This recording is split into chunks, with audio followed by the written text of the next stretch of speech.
Bismillahir Rahmanir Rahim.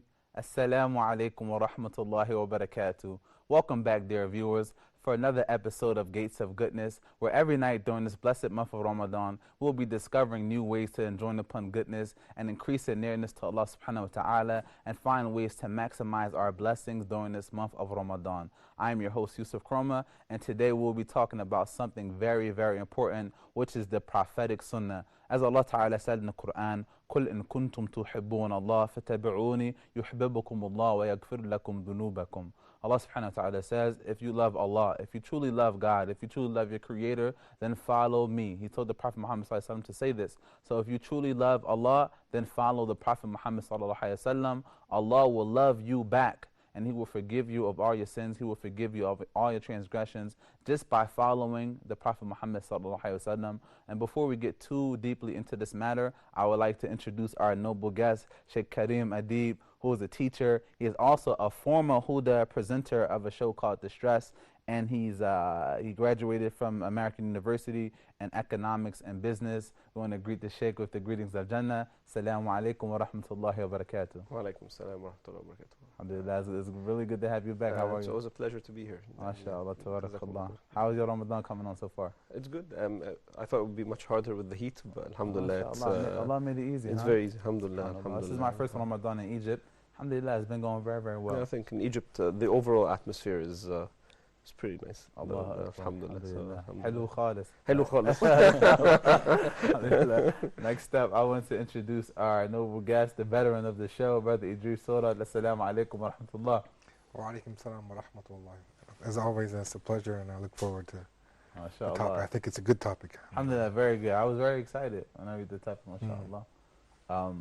Last but certainly not least, we have our guest. I like to call him Amr ibn As. His name is Amr Abdul Al. Assalamu alaikum wa rahmatullah. Wa alaikum assalam wa rahmatullahi wa barakatuh. It's always a pleasure to be here with you. Alhamdulillah. Alhamdulillah. And Amr ibn As, was he the one that sort of liberated Egypt, right? That's true. MashaAllah. So he opened Egypt, yeah. Alhamdulillah, he opened Egypt up for the Muslims. Yeah. So you have a very good name, MashaAllah. I like it very. Thank you.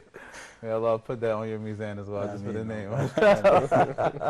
Alhamdulillah. So we're going to get right into the topic, Sheikh. Let's start by defining the Prophet Sunnah. When people say Sunnah, what does it mean? What does it mean in terms of its practice? How do we understand Sunnah? The Sunnah in general is it consists of three main things. The actions of the Prophet ﷺ, or his speech, or any confirmation that he confirmed on a certain action.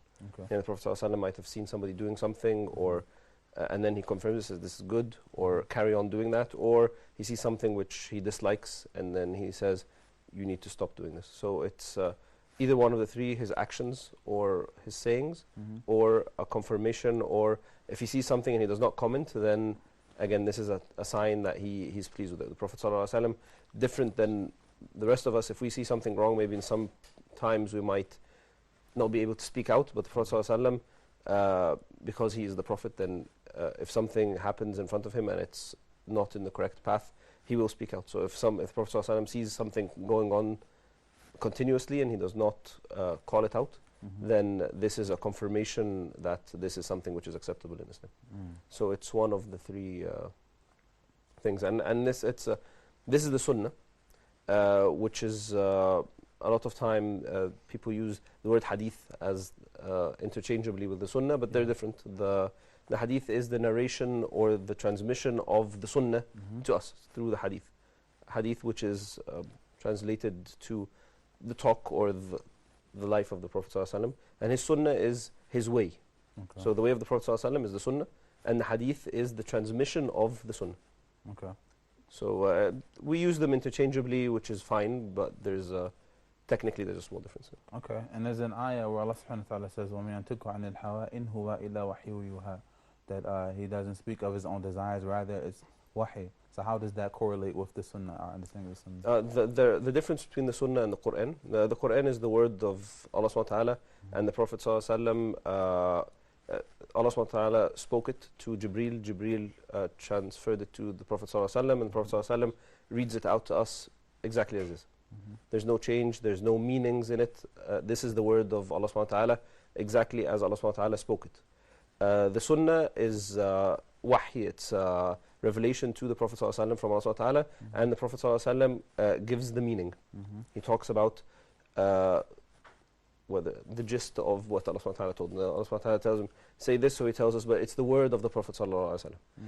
And anyone who is familiar with the Arabic language can see clearly the difference between the Sunnah and the Quran in terms of the way it's spoken, the way the linguistic tools that it uses. The Quran is unique, and this is one of the miracles of the Quran, is that it came down on the Arabs. The Arabs had strong pride in their language. This was the only thing they actually had. And around them there was the Furs, there was people of Persia, and the Romans. They had their empires, they had their buildings. The Arabs had their language. They had nothing else. They were Bedouins, they didn't have any buildings, they had nothing except for the Kaaba and their language. And that's why they had the mu'allaqat, which are the poets, the best poets would write big, long chapters of poetry, and the best of them would be hung on the Kaaba. The mu'allaqat means the hung poems, and wars would be broken out because of a certain verse which was said by someone, and this was their pride. So the Quran came down to, inside the Quran there are things which they had never seen before. This was the miracle. One of the miracles of the Quran was the language usage was something they'd never seen before. The way the language itself was manifested in the Quran was different, and it was unique, as opposed to what the Prophet ﷺ says, which is normal human speech. Of course, with guidance, the guidance inside it is not normal; it's divine. But the language itself is human. It's a human trait of the Prophet ﷺ. Subhanallah. And we know that we don't make any distinction between the prophets and the messengers in terms of our obedience to them, in terms of our love and following them. But what made the Prophet ﷺ distinctive in his nature and his coming? What was the role of the Prophet Muhammad ﷺ? The Prophet ﷺ, what makes him, the most thing that makes him unique was the Prophet ﷺ is Rasulun lil Alameen. This message is for the worlds. It's for all peoples, as opposed to different messengers which were sent to certain time periods or different groups of people. And they were specific to that group, to Bani Israel. They would come to a small group, they would come. The Prophet ﷺ is for everyone. Alhamdulillahi Rabbil Alameen. So it's Rabbil Alameen is for everyone. And this is the whole message in general is from the Prophet ﷺ is to everyone. And that's why when we see the first call in the Quran, Ya ayyuhan nas a'budu rabbakum. O mankind, worship Allah. Or worship your Lord, your Creator. So this is the first call in the Quran. This is in Surah Al-Baqarah. The first time Allah subhanahu wa ta'ala talks to the people directly in Surah Al-Baqarah is telling them that they should worship their Rabb, their Creator, their Lord. So this message is, and this is one of the things that made the Prophet ﷺ unique from the other messengers. But other than that, obviously the Quran was something that he has with him, and his life was, we have the word deen is not, we use it, people use it, religion and deen are the same, but they're not. Deen for us is a lifestyle. The Prophet ﷺ, he came with a deen. He came with a complete lifestyle, and his companions complemented that lifestyle. Aisha, may Allah subhanahu wa ta'ala be pleased with her, she narrates, كَانَ خُلُقُهُ الْقُرْآنِ. His manners were the Quran. He was a manifestation of the Quran. He is the manifestation, the walking implementation of the Quran. And this is one of the things that the Prophet ﷺ, one of his main roles was to explain to us the meanings of the Quran, to obviously to the companions and then to us. How can we implement these things? How can we understand this? How can we put this with this? Even things like basic things like the prayer. The Quran orders us to pray. وَأَقِيمُوا الصَّلَاةَ several times, but it does not talk about the exact times or how to make what motions, how many rak'at. All these things are through the Sunnah of the Prophet ﷺ. صَلُّوا كَمَا رَأَيْتُمُونِي أُصَلِّي. Pray like you see me praying. And then that was narrated to us, and it followed down, and now and the same thing with Hajj. All of these things in the Quran, lots of things in the Quran, broad guidelines, and then the Prophet ﷺ shows us the implementation of what does this mean. So this is one of the main roles of the Prophet ﷺ, was that he walked the Quran and the companions, because lots of things companions came with the companions. The Prophet, Allah subhanahu wa ta'ala chose them for the Prophet ﷺ. This is nothing was random about the companions. These are people the Prophet ﷺ chose. Allah subhanahu wa ta'ala chose the Prophet ﷺ as the purest heart. Then he chose the messengers. Then he chose the companions. these are the best people after the messengers and the prophets. There's no doubt about that. We believe in our aqidah, in our creed, that these are the best of people. They're all in Jannah. All the companions which saw the Prophet ﷺ and died Muslims are in Jannah. They're as-sabiqun al-awwalun. They are the first people to enter, and they are the forebearers of our religion. They're the ones that sacrificed their lives, their money, everything they had for us to get the deen the way it is. And they lived their lives and they made mistakes. The Prophet ﷺ did not make mistakes in terms of deen. But in order for us to understand, the companions made mistakes because they're not prophets, and so they make mistakes. And the Prophet ﷺ would correct them. So we would learn two things. We'd learn how to correct mistakes through the Prophet ﷺ, and we'd learn what happens if we do these mistakes. So it's a whole package. This generation which came with the Prophet ﷺ, this is the deen. اليوم أكملت لكم دينكم وأتممت عليكم نعمتي ورضيت لكم الإسلام دينا. Today I have completed your religion and perfected it, and I have accepted for you Islam as a religion. And that's it. Nothing else. No one can create something or add anything onto Islam. With the death of the Prophet ﷺ, the religion is done.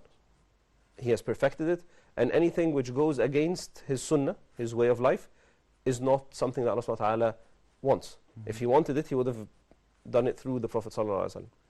So the Prophet ﷺ is our benchmark, he's our compass, he's our sirat al-mustaqim. وَأَنَّ هَذَا صِرَاطِي مُسْتَقِيمًا فَاتَّبِعُوهُ وَلَا تَتَّبِعُوا السُّبُلَ فَتَفَرَّقَ بِكُمْ عَنْ سَبِيلِهِ. And this is my path, one straight path, so follow it. And do not follow the different paths on the sides, so they do not lead you astray. This is from the Quran. And the Prophet ﷺ, he drew, when he gave this example to the Sahaba, he drew a box and then he put a line in the middle. And then he said, this is my sunnah. And then he drew lines from the sides, and then he said, these are lines of the shayateen. On each one of them there's a shaitan calling to a different path. Whether this is loving your money, loving yourself, loving whatever it is that goes away from the path. And then he read out, وَأَنَّ هَذَا صِرَاطِي مُسْتَقِيمًا فَاتَّبِعُوا, the verse. So the idea is that the Prophet ﷺ is our guide. If you follow it, that's why the Prophet ﷺ said, عَلَيْكُمْ بِسُنَّتِي وَسُنَّةِ الْخُلَفَاءِ الرَّاشِدِينَ مِنْ بَعْدِي عَضُّوا عَلَيْهَا بِالنَّوَاجِزِ. You should follow my sunnah, my way of life, and the way of life of the companions, the guided companions, the four guided companions. عَضُّوا عَلَيْهَا بِالنَّوَاجِزِ. Hold on to it with your jaws, bite onto it. This is the path to Jannah, inshallah. Inshallah, I'm going to get Brother Idris and Brother Amr involved in the conversation. Something that's very interesting in the West is you'll meet people that say, I believe in God. I don't have a problem with believing in Allah, but I'm not necessarily sure about the Prophet Muhammad. For whatever it is, Western media portrayed the Prophet Muhammad as a a warmonger, or whatever they portrayed him as. There's controversy over his marriage with Aisha radiallahu anha. The different things. So what are some of the things you've noticed that cause people to sort of stray away from the sunnah of the Prophet Muhammad sallallahu alaihi wasallam? What are your experiences? And you coming to Islam, what was your idea of Prophet Muhammad and the sunnah before you became Muslim? For me, I never really had this around me too much for people who, and I mean, I've heard of it, but it wasn't around me personally, of people who reject the sunnah. I know people do, but I think mostly people reject it mostly because out of ignorance. You can't reject the sunnah unless you're rejecting Quran too. If you accept Quran, you have to accept sunnah. They go hand in hand. There's no way around it. And anyone who has an iota or an ounce of intelligence and who sits down and talks to someone who knows the Quran will find out that is the case. So personally, I didn't really run into that too much, but I know that it exists. But I couldn't give you any personal experiences because I didn't really have been around that myself. Yeah. What about you, Ahmed? In your visits to the States and explaining to people about Islam, about that you're a Muslim, have you came to any sort of controversy or aversion to the Prophet Muhammad sallallahu alaihi wasallam or the Sunnah?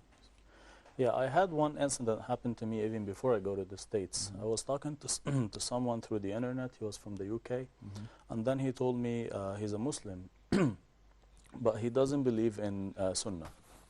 And I said, how come you're a Muslim and you don't believe in Sunnah? Do you believe in the Quran? He said, yes, I only believe in the Quran because it's the word of God, but I don't believe in Sunnah because it's the word of Muhammad sallallahu alaihi wasallam, and for me it's not divine. I said, how come? Okay, how do you pray? And he said, I pray like this, the Dhuhr and Asr. I said, okay, this is the Quran orders you to pray. but the how to pray is in Sunnah. So because Quran is it's a miracle. It's a miracle, it's in language. So it's very difficult to us to understand, as Sheikh Kareem said. So the Sunnah of Prophet Muhammad ﷺ, it breaks it down to our level of understanding. So it makes it teaches us the rulings and the like the regulations of Islam, how to be a good Muslim, how to implement the rules in the Quran. So I was so surprised. He said, no, for me I'm not going to believe in this because it's not revealed from Allah. I said, it is, because whatever Prophet Muhammad says, it's from Allah. Allah has control over what he says because he's his prophet, his messenger. He has his message to people. I was so surprised, subhanAllah. I couldn't convince him. I just wanted to add, though, that I have run into people who didn't reject the Sunnah, but they reject parts of the Sunnah. For whatever reasons, it doesn't fit their understanding of their understanding or their hawa, their desires or whatever they think is right or wrong. Some people have said, oh, well, this thing here is old-fashioned, needs to be changed. Or this type of people I've met. But I've never run into people who completely rejected all. I know, like he said, there are people, but the ones I mostly run into are ones who just pick and choose, as if they're, fuqaha or alims, to can pick and choose from the Sunnah. I'll accept this, but I won't accept that. That's a huge problem. Yeah, Ahmad made a very good point, and it actually leads into our next question about how the Sunnah was transmitted. These people that Ahmad mentioned, they completely reject the idea of the Sunnah, completely reject the Hadith, which we know is a major problem. I'm going to be completely frank. Anybody who denies the Sunnah of the Prophet Muhammad ﷺ is far away from the religion of Islam. I'm going to be frank about that. So let's make that clear. There's no way to say you follow the Quran, and you believe in Allah, and you deny the tradition of the Prophet Muhammad ﷺ. It goes against our entire religion. Ati'u Allah wa ati'u Rasul. It's very clear in our religion. I'm going to lead this to Sheikh Kareem, who can clarify this a bit more, inshallah. Yeah, I think there's, even from the Shahada itself, there's whoever believes, the first thing you do is say, La ilaha illallah, Muhammadun Rasulullah. This is step one into entering Islam. What does this Muhammad Rasulullah thing mean? Muhammad sallallahu alaihi wasallam is the messenger. He's the one that conveys the message of Allah subhanahu wa ta'ala. So this by definition means that he is the guide. He's the one that tells us what to do. So if we separate that, we say, no, we're just going to take La ilaha illallah.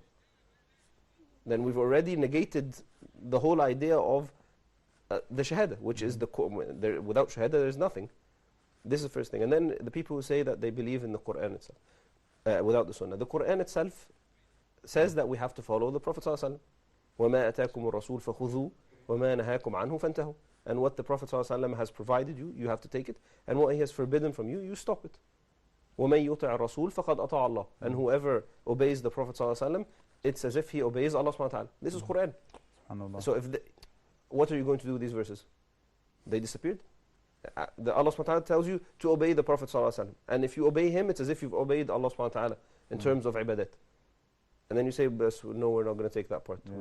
I think we're going to do. Yeah, it's very divisive in its nature, and is sort of deviant even in the argument itself. But I think in fairness, the issue comes in many times with the authentication of the hadith. They say the Quran is preserved by Allah, but the hadith, the narrations, aren't necessarily preserved by Allah. So their argument is coming from, there are some hadith that were corrupted and kada wa kada. But so it leads us into our next question. How was the Sunnah transmitted? What is the nature? How does the hadith come about in terms of the narrations and things like this? Excellent. And this is exactly what you're bringing up is the point. Is they say that the Quran was إِنَّا نَحْنُ نَزَّلْنَا الذِّكْرَ وَإِنَّا لَهُ لَحَافِظُونَ. We have sent down the revelation and we will protect it. And they say that this is only about the Quran.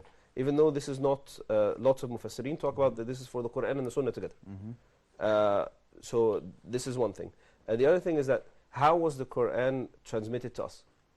The Prophet ﷺ did not come with the Madani publication and bring it for that's not the way it was. It was narrated through people. And the same thing, the Sunnah. The same people who narrated the Quran are exactly the same people who narrated the Sunnah. And this is why Imam Malik, rahimahullah, one of the prominent scholars of Islam, has a very strong school of fiqh thought. He talks that if somebody does this, because this isn't new, this has been a long time ago, this idea. Whoever challenges the Sahaba, his second goal is to challenge the Sunnah. Of course. And whoever challenges the Sunnah, their main goal is to challenge the Quran. because these are the people who narrated this, and this is the same thing that was narrated through this. And this is what we need to be aware of, because lots of people, you tell them, how did the Quran come? We don't know. No, how do you not know? Of course we know. We have a strong sanad, we have a strong chain of narrators, which each narrator, we know when they laughed, when they talked, when they smiled, who they talked to, if they lied once in their life, every single person. And this is the difference between Islam and other religions, is that there is no gap between the Prophet ﷺ and the companions. It was generation after generation and groups of people, mutawatir, it's called mutawatir, which is generation after generation, groups and groups, narrating exactly the same thing. So when we have that, and that's why the idea of that there is a da'if or a weak hadith, this is not something against the sunnahs, but this is something for the sunnah. Because it means that these people filtered it and they said, this is wrong, this is right. So this proves that it wasn't just, anything that comes with Qala Rasulullah, then we take it. No, these are people, they invested their lives in this. This is a ilm. This is a science. People take it out and it just came to us. We take our religion for granted and it's not. This religion is established on very, very scientific methodologies of transmission, which are not familiar to different. But this is how how do the sciences come about? Sciences are prominent scientists who've been proven that they're reliable, and they transmit things, they publish their work, and we take that work and we take it for granted and we build upon it.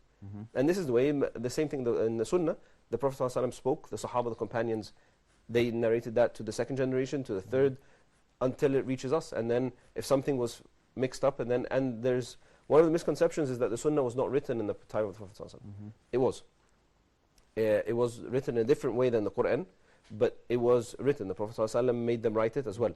And it carried on generation after generation. So I think this part which you were saying, that they challenged the authenticity of the Sunnah, it's refuted. Anyone who reads in Ilm al-Hadith, the study of Hadith, and then specifically Ilm al-Rijal, which is the analysis of the narrators, it becomes like night and day. It's very, very clear that this isn't... And we have, alhamdulillah, a very awesome report by one of the greatest scientists of Hadith, which is Imam Bukhari.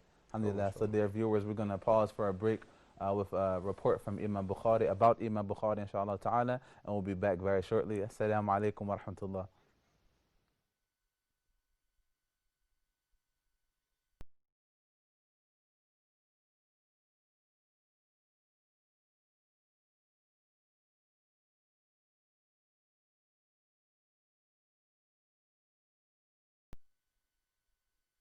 Abu Abdullah Muhammad ibn Ismail al-Bukhari was born in 809 or 810 in the city of Bukhara in what is now Uzbekistan. He came from a Persian family that converted to Islam 3 generations before his time. Unfortunately for the young al-Bukhari, his father died while he was still an infant, leaving his upbringing to his mother. Despite the difficult circumstances, al-Bukhari dedicated himself to studying Islamic sciences from a young age. Studying with the scholars in and around his hometown, al-Bukhari immersed himself in hadith studies, fiqh, Islamic jurisprudence, and others. From a young age, he showed a unique ability to understand complex issues of law. But more importantly, he was capable of remembering long and complex chains of narrations of hadith. For a hadith to be considered authentic, a reliable chain of narrators is needed to connect that saying to the Prophet Muhammad sallallahu alaihi wasallam. In this, al-Bukhari excelled. During his late teenager, al-Bukhari had completed his studies in Bukhara and traveled to Mecca with his mother to perform the pilgrimage. Since the rise of Islam in the 600s, Mecca has been a unique mixing place for world travelers. Since all Muslims are obligated to complete the Hajj at least once, Mecca is constantly visited by people from all corners of the world. For a hadith scholar like al-Bukhari, this type of environment was invaluable. For several years, he stayed in Mecca and Medina, where he continued to collect hadiths from some of the leading hadith scholars of the world, memorizing the text of the hadith, the chain of narrators, and advancing his understanding of the reliability of those narrators. He traveled through Egypt, Syria, and Iraq to continue his studies throughout his adult life, and later settled in Basra, where he would compile his monumental hadith collection, the Bukhari collection. Sahih al-Bukhari. Although Imam al-Bukhari authored several works on the science of hadith, his most lasting contribution to Islamic sciences was his compilation of over 7,000 hadiths, which he called الجامع الصحيح المسند المختصر من أمور رسول الله وسننه وأيامه, meaning the abridged collection of authentic hadith with connected chains regarding matters pertaining to the Prophet, his practices, and his times. This collection took him 16 years to complete, and since its compilation has been considered the most authentic book of hadith in history, thus the book's common name, Sahih al-Bukhari, meaning the authentic hadith of al-Bukhari. Sahih al-Bukhari is unique because due to Imam al-Bukhari's meticulous attention to detail when it came to the compilation of hadith. He had far stricter rules than other hadith scholars for accepting a hadith as authentic. The chain of narrators for a particular hadith had to be verified as authentic and reliable before Imam al-Bukhari would include that hadith in his compilation. For example, the first hadith in the book begins, "We have heard from Al-Humaydi Abdullah ibn Zubayr, who said that he heard from Sufyan, who said he heard from Yahya ibn Sa'id al-Ansari, who said he was informed by Muhammad ibn Ibrahim al-Taymi that he heard Alqamah ibn Waqqas al-Laythi say that he heard Umar ibn al-Khattab say on the sermon pulpit that he heard the Prophet Muhammad sallallahu alayhi wasallam say, actions are only by intentions." This chain of 6 narrators was meticulously inspected by Imam al-Bukhari. In order to ascertain the authenticity of the hadith, he had to study the lives of all the people in the chain in depth. He studied where and when the narrators lived, in order to make sure that if someone narrates from someone else, they must both have been in the same place at the same time and have actually met and discussed hadith. Imam al-Bukhari also studied the lives of narrators to make sure they were trustworthy and would not fabricate or change the wording of a hadith. If he discovered that someone in a chain openly sinned or was not considered trustworthy, that hadith was immediately discarded and not included in his book unless a stronger chain for it existed. Using his strict guidelines for hadith acceptance, Imam al-Bukhari was the first to make a systematic approach to classifying hadith. Each hadith he analyzed was labeled as either Sahih, authentic, Hasan, good, Mutawatir, recurrent in many chains, Ahad, solitary, Da'if, weak, and so on. This system for hadith then became the standard by which all hadiths were classified by other hadith scholars. Imam al-Bukhari's fiqh. Imam al-Bukhari's collection of hadiths is a monumental achievement and an irreplaceable cornerstone of the science of hadith scholarship. Through his work, hadith studies became a science with governing laws that protected the field from innovations and corruptions. However, his Sahih is not just a simple collection of hadiths. Al-Bukhari organized his collection in a way that it can also be used to help deduce rulings within Islamic law, fiqh. The Sahih is divided into 97 books, each with numerous chapters within it. Each chapter is then titled with a ruling on a particular issue within fiqh. Then, within the chapter will be all the hadiths that he considered authentic that support that ruling.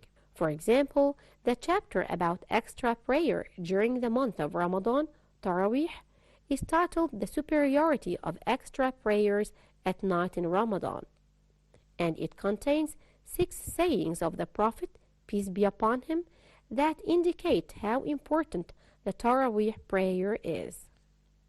Thus, not only is Sahih al-Bukhari the most authentic book of hadith ever compiled, but Imam al-Bukhari also had the foresight to organize it into a book of law that helps everyday Muslims live their lives as close to the life of the Prophet, peace be upon him, as possible. His monumental work would go to inspire generations of hadith scholars, including al-Bukhari's student Muslim Ibn Hajjaj, who would go on to collect Sahih Muslim, which is considered second only to Sahih al-Bukhari in authenticity. With the monumental work of al-Bukhari and other scholars of hadith, we have been able to know what words and actions can truly be attributed to the Prophet Muhammad sallallahu alaihi wasallam even 1,400 years after his life. Achan, whose real name is Alyon Damala Bardara Akonthiam, was born in St. Louis, Missouri, and grew up in various places, including Senegal and Newark, New Jersey.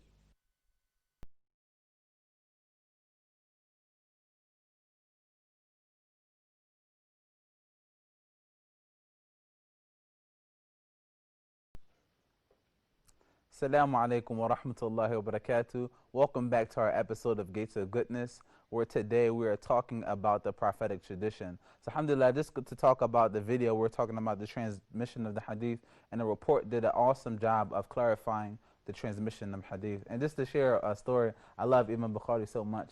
There was a story about him where he was on a boat and he had some money with him. He was traveling, so he had, a significant amount of wealth with him. And there was a man on a boat who wanted to discredit Imam Bukhari. So he told the people on the boat, I lost money. Somebody stole my money. And he knew exactly how much Imam Bukhari had. So he said, this is the amount of money that I had that I lost. So Imam Bukhari heard the commotion outside and people were saying, oh, where's the money? Somebody stole the money. So he said, oh man, subhanAllah, somebody's trying to set me up. So what he did was he took all the money he had and he threw it overboard. And a guy came later, when he checked Imam Bukhari, he didn't have any money. He said, where'd you put all that money, man? Imam Bukhari said, I threw it overboard. He said, why would you throw all away this wealth? He said, because my reputation is worth more to me than that money I threw overboard. Imagine if somebody said somebody that narrates hadith is a criminal, stole money from people. What would that do with our collection of Bukhari? It would, diminish his reputation. So there has always been people that have been trying to, undermine the Sunnah, or undermine the people of Sunnah, undermine those who are trying their best to work to preserve the Sunnah of the Prophet Muhammad ﷺ. So it's not going to change in the 21st century. And we as Muslims, as people of Sunnah, need to always refute those and always put people in check when they begin that sort of conversation. Anywhere we find it, we put it in check. Alhamdulillah. So we want to move forward to talking about the role of the prophetic tradition in constructing a religious identity. How has the prophetic tradition affected you in your personal life? And we're going to begin with Amr, inshallah. Yeah. Without the prophetic tradition, we will feel lost in our lives, because actually it draws lines how to deal with people, how to treat like your wife, how to deal with your family, your neighbors, everything. What's good and what's bad, what's righteous and what's sinful. Like, for example, man ghashana falaysa minna. Whoever cheats us, he's not one of us. So it draws you out of the religion if you're cheating. So, and you get this from Sunnah, so you stop cheating if you're doing it. How to treat your neighbors, the regulations of dealing with your friends, with your companions, with your family. All of this you get from the Sunnah, from the Hadith. So the Sunnah has a very important role of molding your Islamic identity. To become a great Muslim, you have to follow the Sunnah, because actually it tells you everything to do in every situation with every person. And that's what I think. SubhanAllah. And one of the really interesting things about the Sunnah is that it's so detailed down to, it's a way of life. How to wash yourself, how to brush your teeth, how to sleep. You sleep on your right side. And scientists, they're always just now catching up to what the Prophet ﷺ said 1,400 years ago. They just now finding out that sleeping on your right side relieves stress and easy on the heart and things like this. So many, but we were on that 1,400 years ago, subhanAllah. So the Sunnah, sometimes people say doing this is backwards, but not following the Sunnah is backwards, because it may take you another 1,000 years to catch up with the rest of the Sunnah. So inshallah, we're advanced in this way.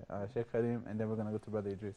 I think that this point is very important. This idea of backwards and forwards, for us, the deen is as forward as it gets. This is and this is something which is this is a principal part of our belief in Allah subhanahu wa ta'ala, and this is the 21st century struggle. Is this this idea of no, this we just leave this part out, like Brother Idris was saying. We'll take pick and choose, and this is this doesn't suit our lifestyle now. This isn't really modern day.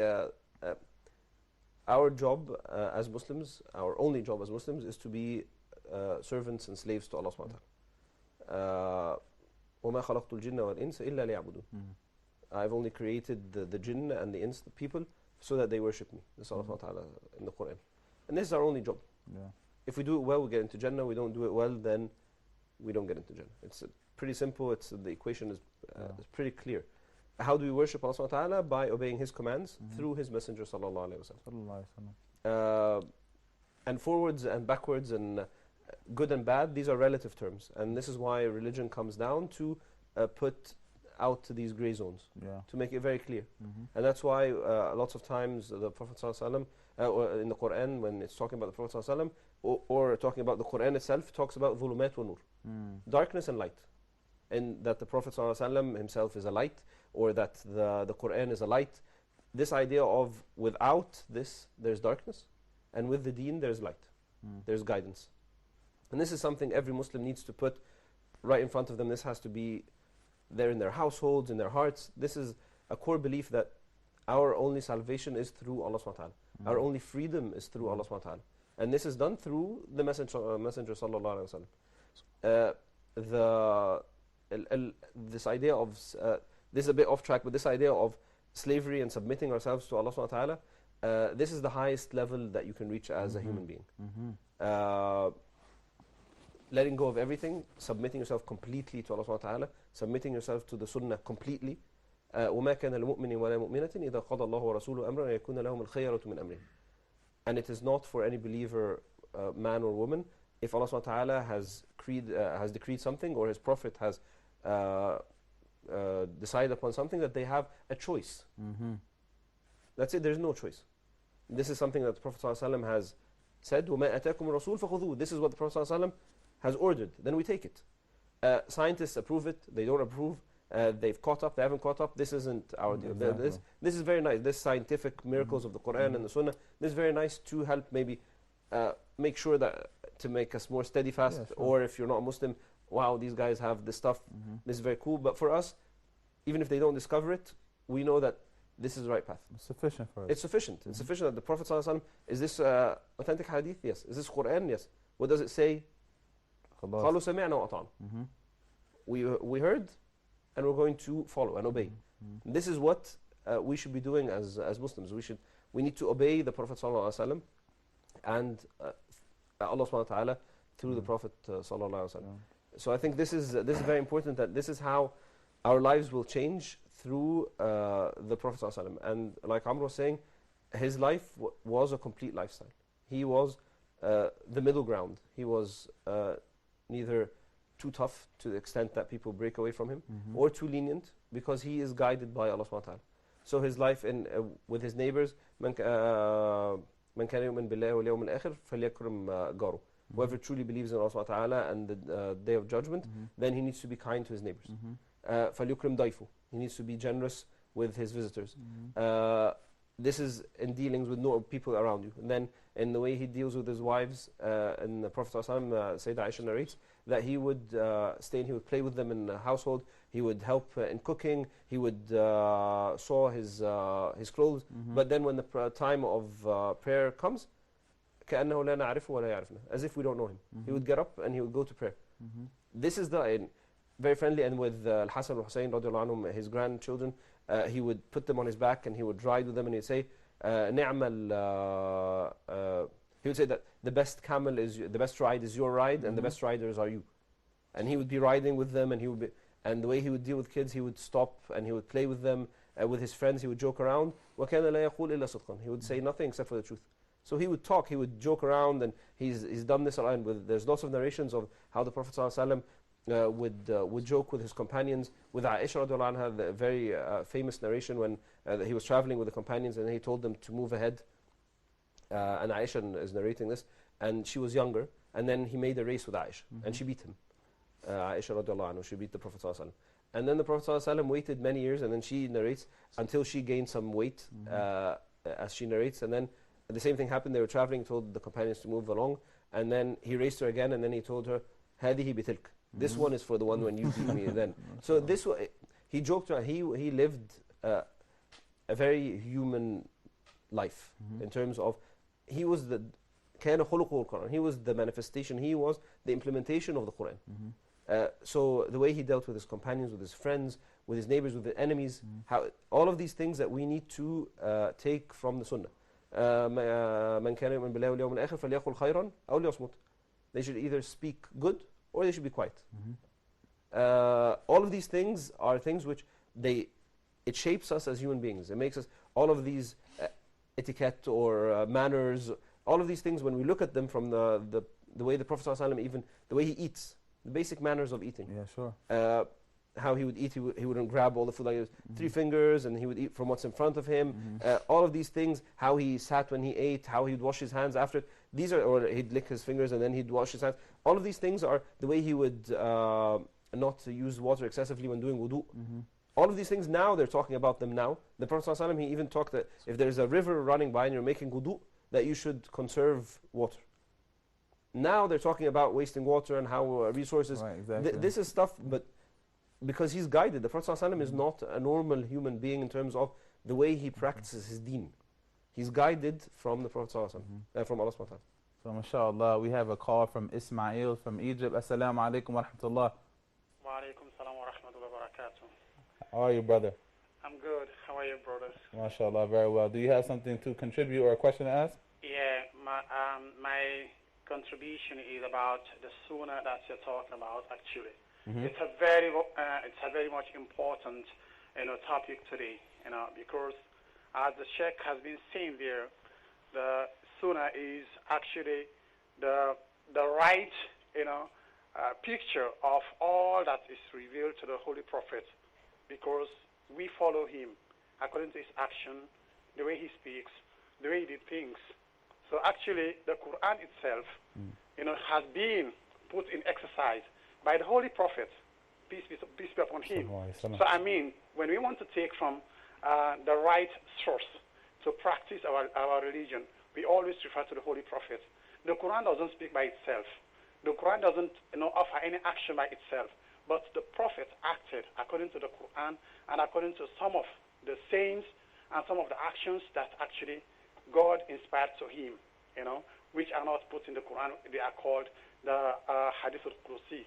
So I mean, when people want to follow Islam in the right way, they always have to, think about the actions of the Holy Prophet, peace be upon him.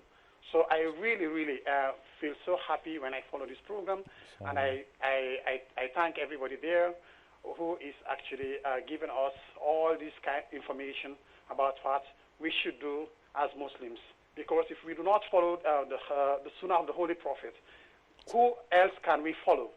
I mean, he is the right figure. He is the person, revealed to the Holy Quran. So we always have to make sure that we do things as the Prophet did.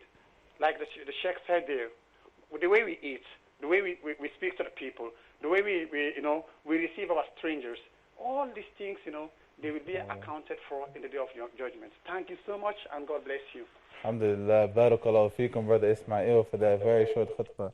Alhamdulillah, Rabbil Alameen. This is beautiful from the people of Sunnah, is that you love the Sunnah. You love to hear people talk about the Sunnah. You love, so alhamdulillah, I can feel the passion and I can hear the, the sensitivity in your voice towards the Sunnah. So we ask Allah Ta'ala to love you and to increase you in the Sunnah of the Messenger of Allah Sallallahu Alaihi Wasallam. I'd like to come to Idris, inshallah, and talk about how the Sunnah has personally affected you in your life. For me, the Sunnah is the best way I can describe, especially to non-Muslims, would be that the Sunnah is like your mother and father who raised you. It's bringing you up and giving you tarbiyah. It's molding you into something better than you would be without the guidance. Sort of, if not just your family, but your friends also. So it's that thing which molds you and gets you to do what you need to do in the right way. Without it, you wouldn't. So that's for me. The Sunnah is this. It's the guidance and the light for us in this life to change your behavior and your. It's the ultimate light post for adab and akhlaq, which is probably after the kalima the most important thing I think in this world is your adab and your akhlaq. After, because your ibadah is for yourself. You can have wonderful ibadah, and may Allah make it, granted, make it better. But your adab affects everyone else. You can do all the prayer you want, but if you're nasty to your neighbors, you're in trouble.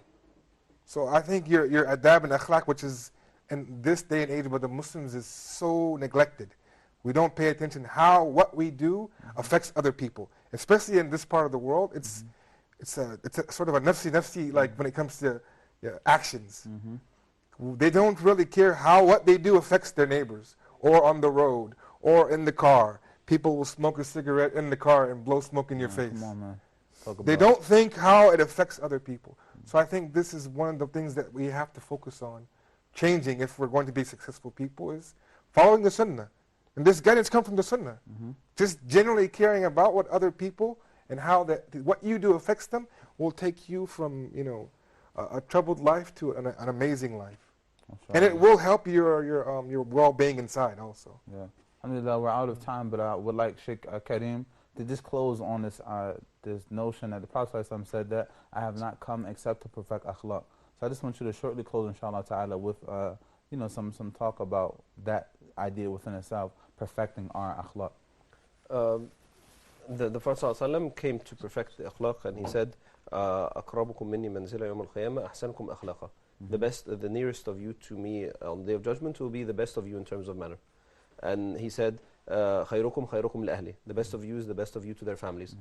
And this idea is established throughout the Sunnah, the way he dealt with, throughout the history of the Prophet ﷺ, the way he dealt with his enemies, the way he dealt with his friends, his family, again, as we said before. So this is fundamental. There's lots of things which we need to do, but in terms of implementation, to wrap up, what we need to do to make it easier for people to access the Sunnah is to look at our roles. The Prophet ﷺ was multi-rolled. He was a leader, he was a commander, he was a father, he was a husband, he was a friend, he was a teacher. All of these roles that he had. I need to look at what are my roles. I'm a businessman, I'm a dad. I need to get as many of these things in, learn about them through the Sunnah, and try to implement them through my life. لَقَدْ كَانَ لَكُمْ فِي رَسُولِ اللَّهِ أُسْوَةٌ حَسَنَةٌ لِمَنْ كَانَ يَرْجُو اللَّهَ وَالْيَوْمَ الْآخِرَ. There is the best example for you in the Prophet ﷺ for whoever wants the pleasure of Allah subhanahu wa ta'ala and wants high levels in the Day of Judgment. MashaAllah, tabarakallah. I just love to hear the ayat when Allah subhanahu wa ta'ala talks about His messenger. It puts like a deep love in my heart. And I ask Allah ta'ala in His blessed month to allow us all to get near to the sunnah of the Prophet Muhammad sallallahu alaihi wasallam, to embrace it, to adhere to it, to teach it, to preach it, and to implement it in our lives. So on the Day of Judgment, we can be with the Prophet Muhammad sallallahu alaihi wasallam. As the Prophet said, you will be with those who you love. And we love Allah and His messenger. We ask Allah ta'ala to make us with them on the Day of Judgment and to grant us ease in our actions during this month of Ramadan. Until next time, we will meet on Saturday. On Friday, we'll be off, but our next episode will be on Saturday, inshallah ta'ala. Until then, we ask for your dua, inshallah ta'ala. I'm your host, Youssef Kromah. This is Gates of Goodness. Assalamu alaikum wa rahmatullahi wa barakatuh.